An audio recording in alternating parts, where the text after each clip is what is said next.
Hello ಗೆಳೆಯರೆ, ಹೊಸ ವಿಡಿಯೋಗೆ ಸ್ವಾಗತ. ನಾವು ಇವತ್ತು ನೋಡ್ತಿರೋ ಸೀರೀಸ್ ದ ವೋರ್ಟೆಕ್ಸ್ ಸೀಸನ್ 1 ರಿಲೀಸ್ ಆದಾಗ ಈ ಸೀರೀಸ್ ಅಂತೂ ಭಾರಿ ಸೌಂಡ್ ಮಾಡಿತ್ತು. ಇದೊಂದು ಮರ್ಡರ್ ಇನ್ವೆಸ್ಟಿಗೇಷನ್ ಥ್ರಿಲ್ಲರ್ ಸೀರೀಸ್ ಆಗಿರೋದ್ರಿಂದ ಇದು ಕೊಡೋ ಎಕ್ಸ್ಪೀರಿಯನ್ಸ್ ಮಾತ್ರ ಬೇರೆ ಲೆವೆಲಲ್ಲಿ ಇರುತ್ತೆ. ಯಾಕಂದರೆ ಇದರಲ್ಲಿ ಬರೋ ಟ್ವಿಸ್ಟ್ಗಳನ್ನು ನೀವು ಗೆಸ್ ಕೂಡ ಮಾಡೋಕ್ಕೆ ಸಾಧ್ಯ ಇಲ್ಲ. ವಿಡಿಯೋ ಶುರು ಮಾಡೋ ಮುಂಚೆ ಸೀರೀಸ್ 1ನ ಸಣ್ಣ ರೀಕ್ಯಾಪ್ ನೋಡೋಣ. ಯಾಕಂದರೆ ಸೀಸನ್ 1 ಎಲ್ಲಿಗೆ ಎಂಡ್ ಆಗಿತ್ತೋ ಅಲ್ಲಿಂದಾನೇ ಶುರು ಆಗುತ್ತೆ. ಸೀಸನ್ 1ನಲ್ಲಿದ್ದ ಮೇನ್ ಲೀಡ್ ಅಂದರೆ SI ಸಕ್ಕರೆ ಮತ್ತು ನಂದಿನಿ ತಂಗಿ ಮತ್ತು ಅವಳು ಲವ್ ಮಾಡ್ತಿದ್ದ ಹುಡುಗ ಇಬ್ಬರೂ ಯಾರೋ ನಿಗೂಢವಾಗಿ ಕೊಲೆ ಮಾಡಿರ್ತಾರೆ. ಕಡೆಗೆ ಇನ್ವೆಸ್ಟಿಗೇಷನ್ ಮಾಡಾದ್ಮೇಲೆ ಗೊತ್ತಾಗೋದು ಆ ಕಿಲ್ಲರ್ ಬೇರೆ ಯಾರು ಅಲ್ಲ, ನಂದಿನಿ ಅವರ ಚಿಕ್ಕಪ್ಪ ಗುಣ ಅಂತ. ಆ ಗುಣ ಒಬ್ಬ ಕಾಮಪಿಶಾಚಿ ಆಗಿರ್ತಾನೆ. ನಂದಿನಿ ಮತ್ತೆ ಅವಳ ತಂಗಿನ ಚಿಕ್ಕ ವಯಸ್ಸಿಂದಾನೇ ಮೊಲೆಸ್ಟ್ ಮಾಡ್ತಿರ್ತಾನೆ. ಇದೆಲ್ಲ ಗೊತ್ತಾಗಿ ನಂದಿನಿ SI ಸಕ್ಕರೆ ಗನ್ ತಗೊಂಡು ಗುಣನ ಸಾಯಿಸ್ಬಿಡ್ತಾಳೆ. ಆಮೇಲೆ ಅವಳೇ ಪೊಲೀಸ್ಗೆ ಸರೆಂಡರ್ ಆಗ್ತಾಳೆ. ಇದು ಸೀಸನ್ 1ನ ಕತೆ. ಇವಾಗ ಸೀಸನ್ 2ನ ಎಪಿಸೋಡ್ 1 ಕತೆ ನೋಡೋಣ. ಮೊದಲನೇ ಸೀನಲ್ಲಿ ನಮಗೆ ನಂದಿನಿ ಇರೋ ಜೈಲನ್ನು ತೋರಿಸ್ತಾರೆ. ಅವತ್ತು ನಂದಿನಿಯ ಕೇಸ್ನ ಲಾಸ್ಟ್ ಹಿಯರಿಂಗ್ ಇರುತ್ತೆ ಕೋರ್ಟಲ್ಲಿ. ಅದಕ್ಕೆ ಒಬ್ಬಳು ಲೇಡಿ ಪೊಲೀಸ್ ಬಂದು ನಂದಿನಿನ ಕರ್ಕೊಂಡೋಗಿ ಪೊಲೀಸ್ ಬಸ್ ಹತ್ತಿಸ್ತಾಳೆ. ನಂದಿನಿ 8 ತಿಂಗಳಿಂದ ಅದೇ ಜೈಲಲ್ಲಿ ಇರ್ತಾಳೆ. ಯಾಕಂದರೆ ಅವಳ ಕೇಸಲ್ಲಿ ಇನ್ನೂ ಜಡ್ಜ್ಮೆಂಟ್ ಬಂದಿರಲ್ಲ. ಆದ್ದರಿಂದ ನಂದಿನಿ ಯಾವಾಗಲೂ ಸಪ್ಪೆಯಾಗೇ ಇರ್ತಾಳೆ. ಕೋರ್ಟಲ್ಲಿ ನಂದಿನಿ ಆಪೋಸಿಟ್ ವಾದ ಮಾಡೋ ಲಾಯರ್ ನಂದಿನಿ ಗುಣನ ಸಾಯಿಸಿರೋದು ಸೆಲ್ಫ್ ಡಿಫೆನ್ಸ್ ಅಲ್ಲ, ಅದು ಪ್ರೀ ಪ್ಲಾನ್ಡ್ ಮರ್ಡರ್ ಅಂತ ಹೇಳಿ ನಂದಿನಿಗೆ 14 ವರ್ಷ ಶಿಕ್ಷೆ ಕೊಡಬೇಕು ಅಂತ ಹೇಳ್ತಾನೆ. ಆವಾಗ ನಂದಿನಿ ಪರ ವಾದ ಮಾಡ್ತಿದ್ದ ಲಾಯರ್ ಚೆಲ್ಲಪ್ಪ ನಂದಿನಿ ಗುಣನ ಸಾಯಿಸಿರೋದು ಸೆಲ್ಫ್ ಡಿಫೆನ್ಸ್ಗಾಗಿನೇ, ಯಾಕಂದರೆ ಗುಣ ನಂದಿನಿ ಮೇಲೆ 10 ವರ್ಷ ಮೊಲೆಸ್ಟ್ ಮಾಡಿದ್ದಾನೆ. ಇದನ್ನೆಲ್ಲ ನೋಡಿದ್ರೆ ನಂದಿನಿ ಕೊಲೆ ಮಾಡಿರೋದು ಸೆಲ್ಫ್ ಡಿಫೆನ್ಸ್ಗೆ ಅಂತ ಹೇಳ್ತಾನೆ. ಅದು ಜಡ್ಜ್ಗೆ ಸರಿ ಅನಿಸುತ್ತೆ. ಆದರೆ ಜಡ್ಜ್ಮೆಂಟ್ನ 2 ದಿನ ಮುಂದಕ್ಕೆ ಹಾಕ್ತಾರೆ. ಅಲ್ಲಿ SI ಸಕ್ಕರೆ ಕೂಡ ಇರ್ತಾನೆ. ಅವನು ನಂದಿನಿ ಕೇಸ್ ಜಡ್ಜ್ಮೆಂಟ್ ಬರುತ್ತೆ, ನಂದಿನಿ ರಿಲೀಸ್ ಆಗ್ತಾಳೆ ಅಂತ ಸ್ವೀಟ್ ಎಲ್ಲ ತಂದಿರ್ತಾನೆ. ಆದರೆ ನಂದಿನಿ ಕೇಸ್ ಜಡ್ಜ್ಮೆಂಟ್ 2 ಡೇಸ್ ಮುಂದಕ್ಕೆ ಹೋಗಿದ್ದಕ್ಕೆ ಸಕ್ಕರೆಗೂ ಬೇಜಾರಾಗುತ್ತೆ. ನಂದಿನಿನ ಮತ್ತೆ ಪೊಲೀಸ್ ಬಸ್ಸಲ್ಲಿ ಜೈಲಿಗೆ ಕರ್ಕೊಂಡು ಹೋಗ್ತಾರೆ. ಸಕ್ಕರೆ ಹತ್ರ ಲಾಯರ್ ಚೆಲ್ಲಪ್ಪ ಅವರ ಕಾರ್ ಡ್ರೈವರ್ ದಾಮು ಬಂದು ಸಕ್ಕರೆಯನ್ನು ಕರ್ಕೊಂಡು ಹೋಗ್ತಾನೆ. ಸಕ್ಕರೆಯ ತಂದೆ ಮತ್ತೆ ಲಾಯರ್ ಚೆಲ್ಲಪ್ಪ ಇಬ್ಬರು ಸ್ನೇಹಿತರು. ಹಾಗಾಗಿ ಸಕ್ಕರೆ ಚೆಲ್ಲಪ್ಪ ಅವರ ಊರಲ್ಲಿ ಗ್ರಾಮ ದೇವತೆ ಹಬ್ಬ ಇರೋದ್ರಿಂದ ಊರಲ್ಲಿ ಸ್ವಲ್ಪ ದಿನ ಇದ್ದು ಹೋಗೋಣ ಅಂತ ಚೆಲ್ಲಪ್ಪ ಅವರ ಮನೆಗೆ ಹೋಗ್ತಿರ್ತಾನೆ. ಚೆಲ್ಲಪ್ಪ ಅವನೇ ತನ್ನ ಕಾರಲ್ಲೇ ಸಕ್ಕರೆಯನ್ನು ಕರ್ಕೊಂಡು ಹೋಗ್ತಾನೆ. ಅವತ್ತು ಊರಬ್ಬದಲ್ಲಿ ಧ್ವಜಾರೋಹಣ ಕಾರ್ಯಕ್ರಮ ಇರುತ್ತೆ. ಚೆಲ್ಲಪ್ಪ ಊರಿನ ಮುಖ್ಯಸ್ಥ ಆಗಿರೋದ್ರಿಂದ ಚೆಲ್ಲಪ್ಪ ಅವನ ಹೆಂಡತಿ ಮಾಲತಿ ಜೊತೆ ಬಂದು ಫ್ಲಾಗ್ ಹಾರಿಸ್ತಾನೆ. ಆವಾಗ ಅಲ್ಲಿ ಒಂದು ಜಗಳ ಶುರು ಆಗುತ್ತೆ. ಅದು ಆ ಊರಿನ ಇನ್ನೂ 3 ಜನ ಮುಖ್ಯಸ್ಥರ ನಡುವೆ. ಅವರು ಮಾರಪ್ಪ, ಫರ್ನಾಂಡಿಸ್ ಮತ್ತು ತಿರುವೆಂಗಡಂ. ಅವರೆಲ್ಲ MLA ಹತ್ರ ಊರಿನ ಹಬ್ಬದ ಕಾಂಟ್ರಾಕ್ಟ್ ಸಲುವಾಗಿ ಜಗಳ ಮಾಡ್ತಾ ಇರ್ತಾರೆ. ಅಲ್ಲಿಗೆ ಚೆಲ್ಲಪ್ಪ ಬಂದು ಎಲ್ಲರನ್ನೂ ಸಮಾಧಾನ ಮಾಡಿ ಆ ಕಾಂಟ್ರಾಕ್ಟ್ನ 3 ಜನನೂ ಸಮವಾಗಿ ಹಂಚ್ಕೋಬೇಕು, ಇಲ್ಲಾಂದರೆ ಕೋರ್ಟಲ್ಲಿ ಸ್ಟೇ ಆರ್ಡರ್ ತಂದು ಹಬ್ಬನೇ ನಿಲ್ಲಿಸ್ತೀನಿ ಅಂತ ಹೇಳ್ತಾನೆ. ಅದಕ್ಕೆ ಎಲ್ಲರೂ ಸರಿ ಅಂತ ಒಪ್ಕೋತಾರೆ. ಚೆಲ್ಲಪ್ಪ, ಮಾಲತಿ ಮತ್ತು ಸಕ್ಕರೆ ಎಲ್ಲ ಮನೆಗೆ ಹೋಗ್ತಾರೆ. ಅಲ್ಲಿ ಸಕ್ಕರೆ ಊಟ ಮಾಡುವಾಗ ಚೆಲ್ಲಪ್ಪ ಅವ್ರ ಹತ್ರ ಈ ಜಗಳ ಇಷ್ಟಕ್ಕೆ ನಿಲ್ಲುತ್ತಾ ಅಂತ ಕೇಳ್ತಾನೆ.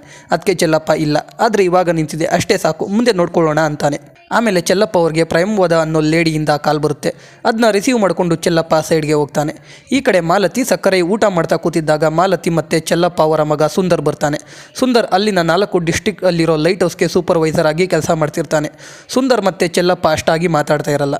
ಸುಂದರ್ ಬಂದು ಸಕ್ಕರೆನ ಮಾತಾಡಿಸ್ಕೊಂಡು ರೂಮ್ ಒಳಗೆ ಹೋಗ್ತಾನೆ. ಆವಾಗ ಸಕ್ಕರೆ ಮಾಲತಿ ಹತ್ರ ಸುಂದರ್ಗೆ ಮದುವೆ ಮಾಡಲ್ವಾ ಅಂತ ಕೇಳ್ತಾನೆ. ಅದಕ್ಕೆ ಮಾಲತಿ ಅವನು ನಿಂತರ ಮದುವೆ ಅಂದಾಗಲೆಲ್ಲ ಮಾತಾಡೋದೇ ಇಲ್ಲ, ಅದರಲ್ಲಿ ನೀನು ಯಾವುದಾದ್ರೂ ಹುಡುಗಿನ ಇಷ್ಟಪಟ್ಟಿದೀಯಾ ಅಂತ ಕೇಳ್ತಾಳೆ. ಆವಾಗ ಸಕ್ಕರೆ ಮುಖ ಸಪ್ಪೆ ಆಗುತ್ತೆ. ಯಾಕಂದರೆ ಸಕ್ಕರೆ ಜೈಲಲ್ಲಿರೋ ನಂದಿನಿನ ಇಷ್ಟಪಡ್ತಿರ್ತಾನೆ. ಆಮೇಲೆ ಚೆಲ್ಲಪ್ಪ ಸಕ್ಕರೆ ಜೊತೆ ಮಾತಾಡುವಾಗ ಏನೇ ಆದರೂ ನಂದಿನಿನ ನಾನು ಜೈಲಿಂದ ಬಿಡಿಸ್ಕೊಂಡು ಬರ್ತೀನಿ ಅಂತ ಚೆಲ್ಲಪ್ಪ ಸಕ್ಕರೆಗೆ ಹೇಳ್ತಾನೆ. ಆಮೇಲೆ ಚೆಲ್ಲಪ್ಪ ಸಮುದ್ರದ ಪಕ್ಕ ಇರೋ ಕಾಟೇಜ್ಗೆ ಹೋಗ್ತೀನಿ ಅಂತ ಹೇಳಿ ಅಲ್ಲಿಂದ ಹೋಗ್ತಾನೆ. ಕಾಟೇಜ್ ಅಂದರೆ ಫಾರ್ಮ್ ಹೌಸ್ ಥರ. ಚೆಲ್ಲಪ್ಪ ಸಕ್ಕರೆಯನ್ನು ಕಾಟೇಜ್ಗೆ ಬಾ ಅಂತ ಕರೀತಾನೆ. ಆದರೆ ಸಕ್ಕರೆ ಬೆಳಿಗ್ಗೆ ಬರ್ತೀನಿ ಅಂತ ಹೇಳ್ತಾನೆ. ಈ ಕಡೆ ನಂದಿನಿ ಜೈಲಲ್ಲಿ ಮಲಗಿದ್ದಾಗ ಯಾವುದೋ ಕೆಟ್ಟ ಕನಸು ಬಿದ್ದು ಎದ್ದು ಕೂತ್ಕೋತಾಳೆ. ಇದನ್ನ ನೋಡಿ ಒಬ್ಬಳು ಹೆಂಗಸು ನಂದಿನಿಗೆ ಕುಡಿಯೋದಕ್ಕೆ ನೀರು ಕೊಟ್ಟು ಸಮಾಧಾನ ಮಾಡ್ತಾಳೆ. ಬೆಳಗ್ಗೆ ಆಗುತ್ತೆ. ಸಕ್ಕರೆ ಚೆಲ್ಲಪ್ಪ ಅವರ ಕಾಟೇಜ್ ಹತ್ರ ಹೋಗೋಕ್ಕೆ ದಾಮುನ ಕೇಳ್ತಾನೆ. ದಾಮು ನೋಡಿದ್ರೆ ರಾಜಂತ್ರ ವೇಷ ಹಾಕೊಂಡಿರ್ತಾನೆ. ಸಕ್ಕರೆ ದಾಮುನ ದೇವಸ್ಥಾನದ ಹತ್ರ ಬಿಡ್ತಾನೆ. ಅಲ್ಲಿ ಒಬ್ಬಳು ಮಹಿಳೆ ಅಷ್ಟಕಾಳಿ ದೇವಿಯ ವೇಷ ಹಾಕೊಂಡಿರ್ತಾಳೆ. ಆವಾಗ ದಾಮು ಅಷ್ಟಕಾಳಿ ದೇವಿಯ ವೇಷ ಹಾಕಬೇಕು ಅಂದರೆ 14 ವರ್ಷ ಬೇರೆ ಬೇರೆ ವೇಷ ಹಾಕಿರಬೇಕು. ನಂದು ಇಲ್ಲಿಗೆ 14 ವರ್ಷ ಆಯಿತು, ಮುಂದಿನ ವರ್ಷ ನಾನು ದೇವಿಯ ವೇಷ ಹಾಕೋತೀನಿ ಅಂತ ಹೇಳ್ತಾನೆ. ಸಕ್ಕರೆ ಅಲ್ಲಿಂದ ಚೆಲ್ಲಪ್ಪ ಅವರ ಕಾಟೇಜ್ ಹತ್ರ ಹೋಗ್ತಾನೆ. ಡೋರ್ ನಾಕ್ ಮಾಡ್ತಾನೆ. ಆದರೆ ಚೆಲ್ಲಪ್ಪ ಡೋರ್ ಓಪನ್ ಮಾಡಲ್ಲ. ಎಷ್ಟೇ ಬಡಿದ್ರೂ ಬಾಗಿಲು ತೆಗೆಯದ ಕಾರಣ ಸಕ್ಕರೆ ಕಲ್ ತಗೊಂಡು ಒಂದು ಕಿಟಕಿ ಹೊಡೆದು ಒಳಗೆ ನೋಡ್ತಾನೆ.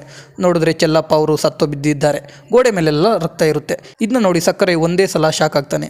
ಇಲ್ಲಿಂದ ನಿಜವಾದ ಕತೆ ಶುರು ಆಗುತ್ತೆ. ಸಕ್ಕರೆ ಗಾಬರಿಲಿ ಪೊಲೀಸ್ ಸ್ಟೇಷನ್ಗೆ ಕಾಲ್ ಮಾಡಿ ವಿಷಯ ಹೇಳ್ತಾನೆ. ಚೆಲ್ಲಪ್ಪ ಸತ್ತಿರೋ ವಿಷಯ ಗೊತ್ತಾಗಿ SI ಮೂರ್ತಿ ಮತ್ತು ಸ್ವಲ್ಪ ಜನ ಕಾನ್ಸ್ಟೇಬಲ್ಸ್ ಬರ್ತಾರೆ.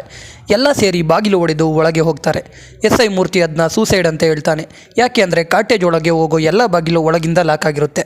ಅದಕ್ಕೆ ಚೆಲ್ಲಪ್ಪ ಅವರೇ ಎಲ್ಲ ಡೋರ್ ಲಾಕ್ ಮಾಡಿಕೊಂಡು ಗನ್ ತಗೊಂಡು ಶೂಟ್ ಮಾಡಿಕೊಂಡು ಸೂಸೈಡ್ ಮಾಡ್ಕೊಂಡಿದ್ದಾನೆ ಅಂತ ಹೇಳ್ತಾರೆ. ಒಳಗೆ ಬಂದ ಸಕ್ಕರೆ ಅವನು ಒಬ್ಬ SI ಆಗಿದ್ದರಿಂದ ಮೊದಲಿಗೆ ಕ್ರೈಮ್ ಸೀನ್ ಫೋಟೋಸ್ ತಗೋತಾನೆ. ಎಲ್ಲ ಕಾನ್ಸ್ಟೇಬಲ್ಸ್ಗೂ ಹುಷಾರಾಗಿರೋಕ್ಕೆ ಹೇಳ್ತಾನೆ. ಯಾಕೆ ಅಂದರೆ ಎವಿಡೆನ್ಸ್ ಟ್ಯಾಂಪರ್ ಆಗಬಾರ್ದು ಅಂತ. ಆಮೇಲೆ ಸಕ್ಕರೆ ಸೂಕ್ಷ್ಮ ಸೂಕ್ಷ್ಮವಾಗಿ ಅಬ್ಸರ್ವ್ ಮಾಡಿ ಅದು ಸೂಸೈಡ್ ಅಲ್ಲ, ಕೊಲೆ ಅಂತ ಹೇಳ್ತಾನೆ. ಯಾಕೆ ಅಂದರೆ ಸೂಸೈಡ್ ಆಗಿದ್ದರೆ ಚೆಲ್ಲಪ್ಪ ಕೈಲಿ ಗನ್ ಇರಬೇಕಿತ್ತು, ಆದರೆ ಅಲ್ಲಿ ಚೆಲ್ಲಪ್ಪ ಕೈಲಿ ಗನ್ ಇರಲ್ಲ. ಇದನ್ನ ಕೇಳಿ SI ಮೂರ್ತಿಗೂ ಸಕ್ಕರೆ ಹೇಳ್ತಿರೋದು ಕರೆಕ್ಟ್ ಅನಿಸುತ್ತೆ. ವಿಷಯ ಗೊತ್ತಾಗಿ ಅಲ್ಲಿಗೆ DIG ಧರ್ಮನ್ ಬರ್ತಾನೆ. ಆವಾಗ SI ಮೂರ್ತಿ ಎಲ್ಲ ವಿಷಯ ಹೇಳ್ತಾನೆ. ಆದರೆ ಅದು ಕೊಲೆ ಆಗಿದ್ದರೆ ಕಿಲ್ಲರ್ ಹೇಗೆ ಈಚೆಗೆ ಹೋದ ಅಂತ ಗೊತ್ತಾಗಲ್ಲ, ಯಾಕಂದರೆ ಎಲ್ಲ ಡೋರ್ ಒಳಗಿಂದ ಲಾಕ್ ಆಗಿರುತ್ತೆ ಅದಕ್ಕೆ. ಆಮೇಲೆ DIGಗೆ ಸಕ್ಕರೆ ಬಗ್ಗೆ ಗೊತ್ತಾಗಿ ಈಚೆ ಹೋಗಿ ಯಾರಿಗೂ ಕಾಲ್ ಮಾಡಿ ಸಕ್ಕರೆ ಬಗ್ಗೆ ವಿಚಾರಿಸ್ತಾನೆ. ಅವನಿಗೆ ಸಕ್ಕರೆ ನಂದಿನಿ ತಂಗಿ ಮತ್ತೆ ಅವಳ ಲವ್ವರ್ ಕೊಲೆ ಕೇಸ್ನ ಕ್ರ್ಯಾಕ್ ಮಾಡಿದ್ದ ಅಂತ ಗೊತ್ತಾಗಿ ಚೆಲ್ಲಪ್ಪ ಅವ್ರ ಕೊಲೆನ ಇನ್ವೆಸ್ಟಿಗೇಟ್ ಮಾಡೋಕೆ ಸಕ್ಕರೆಗೆ ಹೇಳ್ತಾರೆ. ಅದಕ್ಕೆ ಸಕ್ಕರೆ ಒಪ್ಕೋತಾನೆ. ಆದರೆ ಕೊಲೆ ಕೇಸ್ನ DIG ಸಕ್ಕರೆಗೆ ಕೊಟ್ಟಿದ್ದಕ್ಕೆ SI ಮೂರ್ತಿಗೆ ಉರಿತಾ ಇರುತ್ತೆ.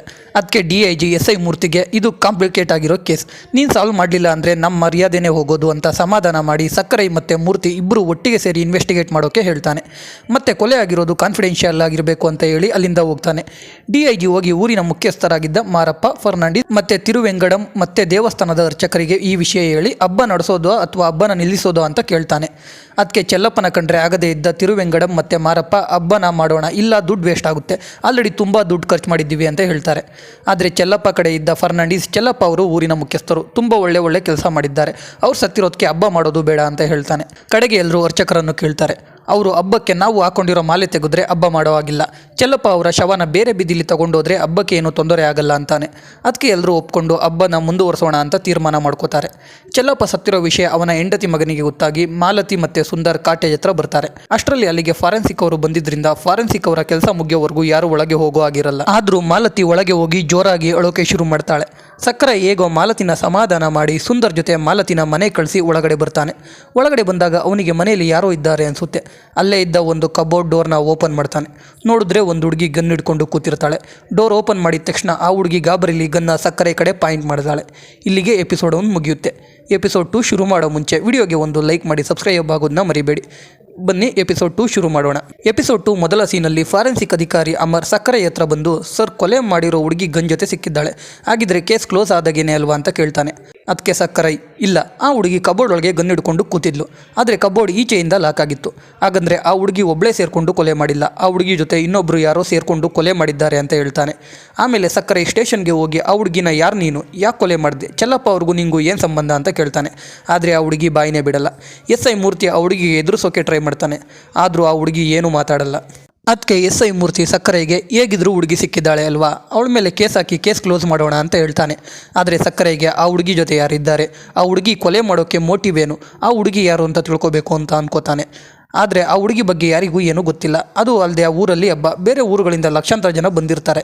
ಇವಾಗ ಆ ಹುಡುಗಿ ಬ್ಯಾಕ್ಗ್ರೌಂಡ್ ಹೇಗೆ ಚೆಕ್ ಮಾಡೋದು ಅಂತ ಸಕ್ಕರೆಗೆ ತಲೆ ಕೆಡುತ್ತೆ. ಈ ಕಡೆ ನಮಗೆ ಮತ್ತೆ ನಂದಿನಿ ಇದ್ದ ಜೈಲನ್ನು ತೋರಿಸ್ತಾರೆ. ಅಲ್ಲಿ ಕೈದಿಗಳನ್ನು ಮೀಟ್ ಮಾಡೋಕ್ಕೆ ವಿಸಿಟರ್ಸ್ ಬಂದಿರ್ತಾರೆ. ರಾತ್ರಿ ನಂದಿನಿಗೆ ಕೆಟ್ಟ ಕನಸು ಬಿದ್ದಾಗ ನೀರು ಕುಡಿಸಿ ಸಮಾಧಾನ ಮಾಡಿದ್ದ ಹೆಂಗಸು ಒಬ್ಬಳು ಮಂಗಳಮುಖಿ ಆಗಿರ್ತಾಳೆ. ಅವಳ ಹೆಸರು ವಿಮಲಾ. ಅವಳು ನಂದಿನಿನ ಕರ್ಕೊಂಡು ಬಂದು ಅವಳ ಮಂಗಳಮುಖಿ ಫ್ಯಾಮಿಲಿಗೆ ಪರಿಚಯ ಮಾಡಿಸ್ತಾಳೆ. ಆಮೇಲೆ ಜೈಲೊಳಗೆ ಹೋಗ್ತಾರೆ. ಆವಾಗ ವಿಮಲಾ ಅವಳ ಲೈಫ್ ಬಗ್ಗೆ ನಂದಿನಿ ಹತ್ರ ಹೇಳ್ಕೋತಾಳೆ. ಅದೇನೆಂದರೆ ವಿಮಲಾಗೆ 12 ವರ್ಷ ಆಗಿದ್ದಾಗ ಅವನು ಅವಳ ಅಕ್ಕನ ಸೀರೆ ಉಡ್ಕೊಂಡಿರ್ತಾನೆ. ಅದೇ ಟೈಮ್ಗೆ ಅವರ ಅಪ್ಪ ಅವಳ ಅಕ್ಕಂಗೆ ಮದುವೆ ಸೆಟ್ ಮಾಡೋಕೆ ಗಂಡನ ಕಡೆಯವ್ರನ್ನ ಕರ್ಕೊಂಡು ಬಂದಿರ್ತಾನೆ. ವಿಮಲಾ ಸೀರೆ ಉಡ್ಕೊಂಡಿರೋದನ್ನ ನೋಡಿ ಅವಳ ಅಕ್ಕನ ಮದುವೆ ಕ್ಯಾನ್ಸಲ್ ಆಗುತ್ತೆ. ಅವನ ಅಪ್ಪ ಮನೆಯಿಂದ ಈಚೆ ಆಗ್ತಾರೆ. ಆಮೇಲೆ ಅವಳ ರೀತಿ ಮಂಗಳಮುಖಿಯರನ್ನ ಭೇಟಿಯಾಗಿ ಇವಾಗ ಅವರೇ ಒಂದು ಫ್ಯಾಮಿಲಿ ಆಗಿರ್ತಾರೆ. ಇದನ್ನೆಲ್ಲ ನಂದಿನಿ ಕೇಳೋವಾಗ ಇಬ್ರು ಕೈದಿಗಳು ಜಗಳ ಆಡ್ತಾ ಇರ್ತಾರೆ. ಅದನ್ನ ನಂದಿನಿ ಮತ್ತೆ ವಿಮಲಾ ನೋಡ್ತಾರೆ. ಅದನ್ನ ಸರೋಜ ಅನ್ನೋ ಮಹಿಳೆ ಬಂದು ಬಿಡಿಸಿ ಎಲ್ಲರೂ ದೂರ ಕಳಿಸ್ತಾಳೆ. ಈ ಸರೋಜ ಬಗ್ಗೆ ಹೇಳಬೇಕು ಅಂದರೆ ಅವಳು ex-MLA ಹೆಂಡತಿ ಆಗಿರ್ತಾಳೆ. ಅವಳ ಗಂಡ ಸತ್ತ ಮೇಲೆ ಇವಳು ಸಿಂಪತಿಯಿಂದ MLA ಆಗಿಬಿಡ್ತಾಳೆ ಅಂದ್ಬಿಟ್ಟು ಇವಾಗಿರೋ MLA ಸರೋಜ ಮೇಲೆ ಸುಳ್ಳು ಕೇಸ್ ಹಾಕಿಸಿ ಜೈಲಿಗೆ ಹಾಕ್ಸಿರ್ತಾನೆ. ಇನ್ನೊಂದು 4 ಮಂತ್ಸಲ್ಲಿ ಸರೋಜ ಜೈಲಿಂದ ರಿಲೀಸ್ ಆಗ್ತಾ ಇರ್ತಾಳೆ. ಜೊತೆಗೆ ಸರೋಜ ಅಲ್ಲಿರೋ ಕೈದಿಗಳ ಕೈಯಲ್ಲಿ ಟೇಲರಿಂಗ್, ಮಂಕರಿ ಮಾಡೋದು ಎಲ್ಲ ಹೇಳ್ಕೊಡ್ತಾ ಇರ್ತಾಳೆ. ಅಲ್ಲಿರೋ ಪೊಲೀಸರು ಕೂಡ ಸರೋಜ ಮಾತು ಕೇಳ್ತಿರ್ತಾರೆ. ಈ ಕಡೆ ಸ್ಟೇಷನ್ ಹತ್ರ ಸಕ್ಕರೆ ಇದ್ದಾಗ ಅವನ ಬಳಿಗೆ ಸಕ್ಕರೆ ಊರವನು ಒಬ್ಬ ಬಂದಿರ್ತಾನೆ. ಅವನು ಹಬ್ಬಗಳಲ್ಲಿ ಸ್ಟೇಜ್ ಹಾಕಿ ಡ್ಯಾನ್ಸ್ ಮಾಡೋ ಕೆಲಸ ಮಾಡ್ತಾ ಇರ್ತಾನೆ. ಅದಕ್ಕೆ ಸ್ಟೇಜ್ ಹಾಕೋಕೆ ಪೊಲೀಸರ ಹತ್ರ ಪರ್ಮಿಷನ್ ತಗೊಳ್ಳೋಕ್ಕೆ ಸ್ಟೇಷನ್ ಹತ್ರ ಬಂದಿರ್ತಾನೆ. ಅವನು ಸಕ್ಕರೆನ ನೋಡಿ ಪರ್ಮಿಷನ್ ಕೊಡಿಸೋಕೆ ಕೇಳ್ತಾನೆ. ಸಕ್ಕರೆ ಸರಿ ಅಂತ ಅವನ ಸ್ಟೇಷನ್ ಒಳಗಡೆ ಕಳಿಸ್ತಾನೆ. ಅಲ್ಲಿ ಅವನು ಸೆಲ್ಲೊಳಗೆ ಕೂತಿದ್ದ ಚೆಲ್ಲಪ್ಪನ ಕೊಂದಿದ್ದ ಹುಡುಗಿನ ಮುತ್ತು ಅಂತ ಗುರುತಿಡಿತಾನೆ. ಅದನ್ನ ನೋಡಿ ಸಕ್ಕರೆ ಅವನ ವಿಚಾರಣೆ ಮಾಡಿದಾಗ ಅವನು ಹೇಳೋದು ಆ ಹುಡುಗಿ ಹೆಸರು ಮುತ್ತು ಅಂತ. ಅವಳು ಒಬ್ಳು ಡ್ಯಾನ್ಸರ್. ಸೆಂತೂರ ಪೂವೆ ಅಂದರೆ ಸಿಂಧೂರ ಹೂವು ಅಂತ ಒಂದು ಡ್ಯಾನ್ಸ್ ಮಾಡೋ ಹುಡುಗಿಯರ ಗುಂಪಿತ್ತು. ಅದರಲ್ಲಿ ಮಧುಬಾಲ ಅನ್ನೋ ಹೆಸರಲ್ಲಿ ಮುತ್ತು ಡ್ಯಾನ್ಸ್ ಮಾಡ್ತಾ ಇದ್ಲು ಅಂತ. ಇದನ್ನ ಕೇಳಿ ಸಕ್ಕರೆ ಮುತ್ತುನ ಅಡ್ರೆಸ್ ಕೇಳ್ತಾನೆ. ಆದರೆ ಆ ವ್ಯಕ್ತಿಗೆ ಮುತ್ತುನ ಅಡ್ರೆಸ್ ಗೊತ್ತಿರಲ್ಲ. ಮುತ್ತು ಜೊತೆ ಡ್ಯಾನ್ಸ್ ಮಾಡ್ತಿದ್ದ ಯಕ್ಷಿ ಅನ್ನೋ ಇನ್ನೊಬ್ಬ ಹುಡುಗಿಯ ಅಡ್ರೆಸ್ ಗೊತ್ತಿರುತ್ತೆ. ಇವಾಗ ಸಕ್ಕರೆ ಮುತ್ತು ಬಗ್ಗೆ ತಿಳ್ಕೊಳ್ಳೋಕೆ ಯಕ್ಷಿನ ಹುಡುಕೊಂಡು ಮೂರ್ತಿ ಜೊತೆ ಹೋಗ್ತಾನೆ. ಇವಾಗ ಯಕ್ಷಿ ಒಬ್ಳು ಪ್ರಾಸ್ಟಿಟ್ಯೂಟ್ ಆಗಿರ್ತಾಳೆ. ಮೂರ್ತಿ ಮತ್ತೆ ಸಕ್ಕರೆ ಹೋಗಿ ಯಕ್ಷಿ ಹತ್ರ ಮುತ್ತು ಫೋಟೋ ಅವಳ ಬಗ್ಗೆ ಕೇಳಿದಾಗ ಯಕ್ಷಿ ಹೇಳೋದು 2 ವರ್ಷದ ಹಿಂದೆ ಮುತ್ತು ನಮ್ಮ ಜೊತೆನೇ ಡ್ಯಾನ್ಸ್ ಮಾಡ್ತಾ ಇದ್ಲು. ಅವಳು ಯಾವಾಗಲೂ ಅವಳಾಯಿತು ಅವಳ ಕೆಲಸ ಆಯಿತು ಅಂತ ಇರ್ತಿದ್ಲು. ಯಾರ ಜೊತೆನೂ ಅಷ್ಟು ಮಾತಾಡ್ತಾ ಇರಲಿಲ್ಲ. ಆಮೇಲೆ ಗೌರ್ನಮೆಂಟ್ ಊರಿನ ಹಬ್ಬಗಳಲ್ಲಿ ಗ್ಲಾಮರ್ ಡ್ಯಾನ್ಸ್ನ ಬ್ಯಾನ್ ಮಾಡಿದ್ರು. ಆಮೇಲೆ ನಮಗೆ ತುಂಬ ಕಷ್ಟ ಆಯಿತು. ಅದಕ್ಕೆ ನಾವೆಲ್ಲ ಪ್ರಾಸ್ಟಿಟ್ಯೂಟ್ ಕೆಲಸಕ್ಕೆ ಬಂದ್ವಿ. ಆದರೆ ಮುತ್ತು ನಮ್ಮನ್ನ ಬಿಟ್ಟು ದೂರ ಹೋದ್ಲು. ಆಮೇಲೆ ಮುತ್ತುಗೆ ಏನಾಯಿತು ಅಂತ ನಮಗೆ ಗೊತ್ತಿಲ್ಲ ಅಂತ ಹೇಳ್ತಾಳೆ. ಅದನ್ನೆಲ್ಲ ಕೇಳಿ ಸಕ್ಕರೆ ಮತ್ತು ಮೂರ್ತಿ ವಾಪಸ್ ಬರ್ತಾರೆ. ಜೀಪಲ್ಲಿ ಬರೋವಾಗ ಮೂರ್ತಿ ಸಕ್ಕರೆಗೆ ಒಂದು ವಿಷಯ ಹೇಳ್ತಾನೆ. ಅದೇನೆಂದರೆ ಈ ಗ್ಲಾಮರ್ ಡ್ಯಾನ್ಸ್ನ ಬ್ಯಾನ್ ಮಾಡೋಕ್ಕೆ ಕೇಸ್ ಹಾಕಿದ್ದು ಚೆಲ್ಲಪ್ಪನೇ ಆಗಿರ್ತಾನೆ ಅಂತ. ಇದರಿಂದ ಆ ಹುಡುಗಿ ರಿವೆಂಜ್ ತೊಗೊಂಡಿರ್ಬೋದು ಅಂತ ಹೇಳ್ತಾನೆ. ಆಮೇಲೆ ಸಕ್ಕರೆ ಗ್ಲಾಮರ್ ಡ್ಯಾನ್ಸ್ನ ಬ್ಯಾನ್ ಮಾಡಿದ್ಮೇಲೆ ಆ ಹುಡುಗಿರಿಗೆ ಬಿಟ್ಟರೆ ಬೇರೆ ಯಾರಿಗಾದ್ರೂ ಪ್ರಾಬ್ಲಮ್ ಆಯ್ತಾ ಅಂತ ಕೇಳ್ತಾನೆ. ಅದಕ್ಕೆ ಮೂರ್ತಿ ತಿರುವೆಂಗಡಮ್ಗೆ ಪ್ರಾಬ್ಲಮ್ ಆಯಿತು, ಯಾಕಂದರೆ ಅವನೇ ಆ ಡ್ಯಾನ್ಸ್ ಪ್ರೋಗ್ರಾಮ್ ಎಲ್ಲನೂ ಅರೇಂಜ್ ಮಾಡ್ತಿದ್ದು ಅಂತ ಹೇಳ್ತಾನೆ. ಅದಕ್ಕೆ ಸಕ್ಕರೆ ಆಗಿದ್ರೆ ನಾವು ತಿರುವೆಂಗಡಮ್ನ ವಿಚಾರಣೆ ಮಾಡಬೇಕು ಅಂತ ಹೇಳ್ತಾನೆ. ಆದರೆ ತಿರುವೆಂಗಡಮ್ ತುಂಬ ಇನ್ಫ್ಲೂಯೆನ್ಸ್ ಇರೋ ವ್ಯಕ್ತಿ ಆಗಿದ್ದರಿಂದ ಮೊದಲು ಅಪಾಯಿಂಟ್ಮೆಂಟ್ ತೊಗೊಂಡು ಮಾತಾಡಬೇಕು ಅಂತ ಮೂರ್ತಿ ಹೇಳ್ತಾನೆ. ಇವಾಗ ಸಕ್ಕರೆಗೆ ಇರೋ ಡೌಟು, ಗ್ಲಾಮರ್ ಡ್ಯಾನ್ಸ್ನ ಬ್ಯಾನ್ ಮಾಡಿದ್ದಕ್ಕೆ ಅದನ್ನ ಅರೇಂಜ್ ಮಾಡ್ತಿದ್ದ ತಿರುವೆಂಗಡಮ್ ಮತ್ತು ಅದರಲ್ಲಿ ಡ್ಯಾನ್ಸ್ ಮಾಡ್ತಿದ್ದ ಮುತ್ತು ಇಬ್ಬರು ಸೇರಿ ಕೊಲೆ ಮಾಡಿರ್ಬೋದು ಅಂತ. ಸಕ್ಕರೆ ಚೆಲ್ಲಪ್ಪ ಮನೆಗೆ ಹೋಗ್ತಾನೆ. ಅಲ್ಲಿ ಮಾಲತಿನ ಮೀಟ್ ಮಾಡಿ ಅವಳಿಗೆ ಸಕ್ಕರೆ ಚಿಕ್ಕ ವಯಸ್ಸಲ್ಲಿದ್ದಾಗ ಚೆಲ್ಲಪ್ಪ ಸಕ್ಕರೆಗೆ ಕೊಟ್ಟಿದ್ದ ಕವಡೆನ ಕೊಡ್ತಾನೆ. ಅವಳು ವಾಪಸ್ ಆ ಕವಡೆ ಇರೋ ದಾರನ ಸಕ್ಕರೆಗೆ ಕಟ್ಟಿ ಚೆಲ್ಲಪ್ಪನ ಕೊಲೆ ಮಾಡಿದ್ದು ಯಾರು, ಯಾಕೆ ಅಂತ ಕಂಡಿಡಿ ಅಂತ ಹೇಳ್ತಾಳೆ. ಜೊತೆಗೆ ಸಕ್ಕರೆಗೆ SI ಮೂರ್ತಿನ ನಂಬೇಡ, ಪ್ರಯಂವದ ಅನ್ನೋ ಲೇಡಿ ರೈತರ ಜಮೀನಿನಲ್ಲಿ ಸ್ಕೂಲ್ ಕಟ್ಟಬೇಕು ಅಂತ ಅನ್ಕೊಂಡಿದ್ಲು. ಅದಕ್ಕೆ ಚೆಲ್ಲಪ್ಪ ಕೋರ್ಟಲ್ಲಿ ಕೇಸ್ ಹಾಕಿದ್ರು. ಅವಾಗ ಮೂರ್ತಿ MLA ಇಂದ ದುಡ್ಡು ತಗೊಂಡು ಪ್ರಯಂವದಾಗೆ ಹೆಲ್ಪ್ ಮಾಡಿದ್ದ ಅಂತ ಹೇಳ್ತಾಳೆ. ಆವಾಗ ಸಕ್ಕರೆಗೆ ಚೆಲ್ಲಪ್ಪ ಕಾಟೇಜ್ಗೆ ಹೋಗೋ ಮುಂಚೆ ಈ ಪ್ರಯಂವದ ಅನ್ನೋ ಲೇಡಿ ಕಾಲ್ ಮಾಡಿದ್ಲು ಅಂತ ನೆನಪಾಗುತ್ತೆ. ಅಷ್ಟರಲ್ಲಿ ಚೆಲ್ಲಪ್ಪ ಅವರ ಮನೆ ಕೆಲಸದವನು ದಾಮುಗೆ ಚೆಲ್ಲಪ್ಪ ಸತ್ತಿರೋದು ಗೊತ್ತಾಗಿ ಜೋರಾಗಿ ಹೇಳ್ತಾ ಇರ್ತಾನೆ. ಆಮೇಲೆ ಸಕ್ಕರೆ ಚೆಲ್ಲಪ್ಪ ಅವರ ಮಗ ಸುಂದರ್ನ ಮೀಟ್ ಮಾಡೋಕ್ಕೆ ಲೈಟ್ ಹೌಸ್ಗೆ ಹೋಗ್ತಾನೆ. ಅಲ್ಲಿ ಸಕ್ಕರೆ ಸುಂದರ್ ಹತ್ರ ತಿರುವೆಂಗಡಮ್ ಬಗ್ಗೆ ಕೇಳ್ತಾನೆ. ಸುಂದರ್ ಹೇಳೋದೇನೆಂದರೆ ತಿರುವೆಂಗಡಮ್ ಚೆಲ್ಲಪ್ಪ ಅವರ ಅತ್ತೆ ಮಗ, ಇಬ್ಬರು ಒಂದೇ ಸ್ಕೂಲಲ್ಲಿ ಓದ್ತಿರ್ತಾರೆ. ಚಿಕ್ಕ ವಯಸ್ಸಿನಿಂದನೂ ತಿರುವೆಂಗಡಮ್ನ ಚೆಲ್ಲಪ್ಪಗೆ ಕಂಪೇರ್ ಮಾಡ್ತಾನೆ ಇರ್ತಾರೆ. ಅದಕ್ಕೆ ತಿರುವೆಂಗಡಮ್ಗೆ ಚೆಲ್ಲಪ್ಪ ಮೇಲೆ ಕೋಪ ಇರುತ್ತೆ. 2 ವರ್ಷದ ಹಿಂದೆ ಚೆಲ್ಲಪ್ಪ ಗ್ಲಾಮರ್ ಡ್ಯಾನ್ಸ್ ಬ್ಯಾನ್ ಮಾಡಬೇಕು ಅಂತ ಕೇಸ್ ಹಾಕಿದ್ದಾಗ ತಿರುವೆಂಗಡಮ್ಗೂ ಚೆಲ್ಲಪ್ಪಗೂ ಜಗಳ ಆಗಿರುತ್ತೆ ಅಂತ. ಇದನ್ನೆಲ್ಲ ಸುಂದರ್ ಹೇಳೋವಾಗ ಚೆಲ್ಲಪ್ಪ ಸತ್ತಿರೋ ವಿಷಯ ನ್ಯೂಸಲ್ಲೆಲ್ಲ ಬರ್ತಿರುತ್ತೆ. ಇದನ್ನ ನೋಡಿ DIG ಮೂರ್ತಿಗೆ ಕಾಲ್ ಮಾಡಿ ಬೈತಾರೆ. ಆಮೇಲೆ ಸಕ್ಕರೆಗೂ ಕಾಲ್ ಮಾಡಿ ಹಬ್ಬ ಮುಗಿಯೋವರೆಗೂ ಸತ್ತಿರೋ ವಿಷಯ ಪಬ್ಲಿಕ್ ಆಗಬಾರ್ದು ಅಂದಿದ್ರು, ಲೀಕ್ ಮಾಡಿದ್ದು ಯಾರು ಅಂತ ಬೈತಾನೆ. ಅದಕ್ಕೆ ಸಕ್ಕರೆ ಸ್ಟೇಷನ್ಗೆ ಹೋಗಿ ವಿಚಾರಿಸ್ತೀನಿ ಅಂತ ಸ್ಟೇಷನ್ ಕಡೆ ಹೋಗ್ತಾನೆ. ಆ ನ್ಯೂಸ್ ಬರ್ತಿರೋದು ಆ ಊರಿನ ಇನ್ನೊಬ್ಬ ಮುಖ್ಯಸ್ಥ ಮಾರಪ್ಪನ ಚಾನಲಲ್ಲಿ. ಅದರಲ್ಲಿ ತಿರುವೆಂಗಡಮ್ ಮತ್ತು ಮುತ್ತು ಸೇರಿಕೊಂಡು ಕೊಲೆ ಮಾಡಿರಬೇಕು ಅಂತ ಬರ್ತಿರುತ್ತೆ. ಆ ನ್ಯೂಸ್ನ ಆ ಚಾನಲಲ್ಲಿ ವರ್ಕ್ ಮಾಡೋ ಒಬ್ಬ ರಿಪೋರ್ಟರ್ TRPಗೋಸ್ಕರ ರಿಪೋರ್ಟ್ ಮಾಡಿರ್ತಾನೆ. ಅದು ಮಾರಪ್ಪಗೂ ಗೊತ್ತಿರಲ್ಲ. ಆ ನ್ಯೂಸ್ ರಿಪೋರ್ಟರ್ಗೆ ಸ್ಟೇಷನಲ್ಲಿ ವರ್ಕ್ ಮಾಡ್ತಿದ್ದ ಒಬ್ಬ ಕಾನ್ಸ್ಟೇಬಲ್ ನ್ಯೂಸ್ನ ಲೀಕ್ ಮಾಡಿರ್ತಾನೆ. ನ್ಯೂಸಲ್ಲಿ ತಿರುವೆಂಗಡಮ್ ಅವನ ಹೆಸರು ಬರ್ತಿರೋದನ್ನ ನೋಡಿ ಆ ಮಾರಪ್ಪ ಮೇಲೆ ಕಂಪ್ಲೇಂಟ್ ಕೊಡೋಕೆ ಸ್ಟೇಷನ್ಗೆ ಬರ್ತಾನೆ. ಅಲ್ಲಿ ಸಕ್ಕರೆ ತಿರುವೆಂಗಡಮ್ಗೆನೆ ನೀವೇ ಕೊಲೆ ಮಾಡಿರಬೇಕು ಅಂತ ಹೇಳ್ತಾನೆ. ಅದಕ್ಕೆ ಕೋಪ ಮಾಡಿಕೊಂಡ ತಿರುವೆಂಗಡಮ್ 2 ವರ್ಷದ ಹಿಂದೆ ಗ್ಲಾಮರ್ ಡ್ಯಾನ್ಸ್ನ ಚೆಲ್ಲಪ್ಪ ಬ್ಯಾನ್ ಮಾಡಿಸಿದಾಗ ತಿರುವೆಂಗಡಮ್ ಹೋಗಿ ಚೆಲ್ಲಪ್ಪಗೆ ಬೈದಿರ್ತಾನೆ. ಆಮೇಲೆ ಚೆಲ್ಲಪ್ಪನೇ ಹೋಗಿ ತಿರುವೆಂಗಡ ಜೊತೆ ಎಣ್ಣೆ ಕುಡ್ಕೊಂಡು ಆರಾಮಾಗಿ ಇರ್ತಾನೆ. ತಿರುವೆಂಗಡಮ್ಗೆ ಇದ್ದ ಒಬ್ಬನೇ ಒಬ್ಬ ಸ್ನೇಹಿತ ಅಂದರೆ ಅದು ಚೆಲ್ಲಪ್ಪ ಅಂತ ತಿರುವೆಂಗಡಮ್ ಸಕ್ಕರೆಗೆ ಹೇಳಿ ಅಲ್ಲಿಂದ ಹೋಗ್ತಾನೆ. ಇವಾಗ ಸಕ್ಕರೆಗೆ ತಿರುವೆಂಗಡಮ್ ಮೇಲಿದ್ದ ಡೌಟ್ ಎಲ್ಲ ಕ್ಲಿಯರ್ ಆಗುತ್ತೆ. ಇವಾಗ ಊರಲ್ಲಿ ಹಬ್ಬ ನಡೀತಾ ಇದ್ರೆ ಇನ್ನೊಂದು ಕಡೆ 7 ಜನ ಹುಡುಗಿಯರು ಬೇರೆ ಬೇರೆ ಸ್ಟೇಷನ್ಗೆ ಹೋಗಿ ನಾನೇ ಚೆಲ್ಲಪ್ಪನ ಕೊಲೆ ಮಾಡಿದ್ದು ಅಂತ ಸರೆಂಡರ್ ಆಗ್ತಾರೆ. ಸಕ್ಕರೆ ಸ್ಟೇಷನ್ಗೂ ಒಂದು ಹುಡುಗಿ ಬರ್ತಾಳೆ. ಇವಾಗ ಟೋಟಲ್ 8 ಜನ ಹುಡುಗಿಯರು ಚೆಲ್ಲಪ್ಪನ ಕೇಸಲ್ಲಿರೋ ಸಸ್ಪೆಕ್ಟ್ಗಳು. ಇಲ್ಲಿಗೆ ಎಪಿಸೋಡ್ 2 ಕೂಡ ಮುಗಿಯುತ್ತೆ. ಇವಾಗ ಎಪಿಸೋಡ್ 3 ಶುರು ಮಾಡೋಣ. ಎಪಿಸೋಡ್ 3 ಮೊದಲನೇ ಸೀನಲ್ಲಿ ಸಕ್ಕರೆಗೆ ಬೇರೆ ಬೇರೆ ಸ್ಟೇಷನ್ನಲ್ಲಿ ಬಂದು ಹುಡುಗಿಯರು ಚೆಲ್ಲಪ್ಪನ ಕೊಂದಿರೋದಾಗಿ ಹೇಳಿ ಸರೆಂಡರ್ ಆಗಿದ್ದಾರೆ ಅಂತ ಗೊತ್ತಾಗುತ್ತೆ. ಇದನ್ನ ಸಕ್ಕರೆ DIGಗೆ ಹೇಳ್ತಾನೆ. ಇವಾಗ ಸಕ್ಕರೆ ಮುತ್ತು ಬಿಟ್ಟು 7 ಜನ ಹುಡುಗಿಯರ ಕಾಲ್ ಲಿಸ್ಟ್ ತೆಗೆಯೋಕೆ ಒಬ್ಬ ಕಾನ್ಸ್ಟೇಬಲ್ಗೆ ಹೇಳ್ತಾನೆ. ಆಮೇಲೆ ಅವರ ಸ್ಟೇಷನ್ಗೆ ಬಂದು ಸರೆಂಡರ್ ಆಗಿದ್ದ ನಾಚಿ ಅನ್ನೋ ಹುಡುಗಿ ಹತ್ರ ಹೋಗಿ ಚೆಲ್ಲಪ್ಪ ಅವ್ರನ್ನ ಹೇಗೆ ಕೊಲೆ ಮಾಡಿದೆ ಅಂತ ಕೇಳ್ತಾರೆ. ಅದಕ್ಕೆ ಆ ಹುಡುಗಿ ಚೆಲ್ಲಪ್ಪ ಕೊಲೆ ಆಗಿದ್ದ ನೈಟ್ ಏನು ನಡೀತು ಅಂತ ಹೇಳೋಕೆ ಶುರು ಮಾಡ್ತಾಳೆ. ಅವತ್ತು ರಾತ್ರಿ 11:30ಗೆ ಆ ಹುಡುಗಿ ಚೆಲ್ಲಪ್ಪ ಅವರ ಕಾಟೇಜ್ ಹತ್ರ ಹೋಗಿ ಡೋರ್ ಬೆಲ್ ಮಾಡ್ತಾಳೆ. ಚೆಲ್ಲಪ್ಪ ಡೋರ್ ಓಪನ್ ಮಾಡಿ ಸುತ್ತಮುತ್ತ ನೋಡಿ ಆ ಹುಡುಗಿನ ಒಳಗೆ ಕರ್ಕೊಂಡು ಡೋರ್ ಲಾಕ್ ಮಾಡಿ ಆ ಹುಡುಗಿನ ಕೂತ್ಕೊಳ್ಳೋಕೆ ಹೇಳಿ ಅವನು ಸೋಫಾ ಮೇಲೆ ಕೂತ್ಕೋತಾನೆ. ಅವನ ಮುಂದೆ ಗನ್ ಇರೋದನ್ನ ನೋಡಿ ಆ ಹುಡುಗಿ ಗನ್ ತೊಗೊಂಡು ಚೆಲ್ಲಪ್ಪ ಅವ್ರಿಗೆ ಶೂಟ್ ಮಾಡ್ತಾಳೆ. ಇದನ್ನ ಆ ಹುಡುಗಿ ಸಕ್ಕರೆಗೆ ಹೇಳ್ತಾಳೆ. ಅದಕ್ಕೆ ಸಕ್ಕರೆ ಅಷ್ಟೊತ್ತಿನಲ್ಲಿ ಅಲ್ಲಿಗೆ ಯಾಕೆ ಹೋದೆ, ಕೊಲೆ ಯಾಕೆ ಮಾಡಿದೆ ಅಂತ ಕೇಳ್ತಾನೆ. ಅಷ್ಟೇ, ಆ ಹುಡುಗಿ ಏನೂ ಮಾತಾಡಲ್ಲ. ಇದೇ ರೀತಿ ಎಲ್ಲ ಸ್ಟೇಷನ್ಗೂ ಹೋಗಿ ಎಲ್ಲ ಹುಡುಗಿರನ್ನೂ ವಿಚಾರಣೆ ಮಾಡ್ತಾರೆ. ಎಲ್ಲರೂ ಬೈಹಾರ್ಟ್ ಮಾಡಿರೋ ಥರ ಒಂದೇ ರೀತಿ ಆನ್ಸರ್ ಮಾಡ್ತಾರೆ. ಇದನ್ನೆಲ್ಲ ನೋಡಿ ಸಕ್ಕರೆಗೆ ಇನ್ನೂ ತಲೆ ಕೆಡೋಕೆ ಶುರು ಆಗುತ್ತೆ. 8 ಜನ ಹುಡುಗಿರು ಒಂದೇ ರೀತಿ ಆನ್ಸರ್ ಮಾಡ್ತಿದ್ದಾರೆ ಅಂದರೆ ಅವರಿಗೆಲ್ಲ ಏನೋ ಲಿಂಕ್ ಇದೆ ಅಂತ ಅನಿಸುತ್ತೆ. ಸಕ್ಕರೆ ಅವರೆಲ್ಲರದ್ದು ಕಾರ್ಡ್ ಡೀಟೇಲ್ಸ್ ಚೆಕ್ ಮಾಡ್ತಾನೆ. ಆದರೆ ಅವ್ರು ಯಾರಿಗೂ ಅದರಲ್ಲಿ ಲಿಂಕ್ ಇರಲ್ಲ, ಯಾರಿಂದ ಯಾರಿಗೂ ಕಾಲ್ ಹೋಗಿರಲ್ಲ. ಜೊತೆಗೆ ಚೆಲ್ಲಪ್ಪ ಅವರಿಗೂ ಆ ಹುಡುಗಿರಿಗೂ ಯಾವುದೇ ಕಮ್ಯುನಿಕೇಷನ್ ಆಗಿರೋದು ಇಲ್ಲ.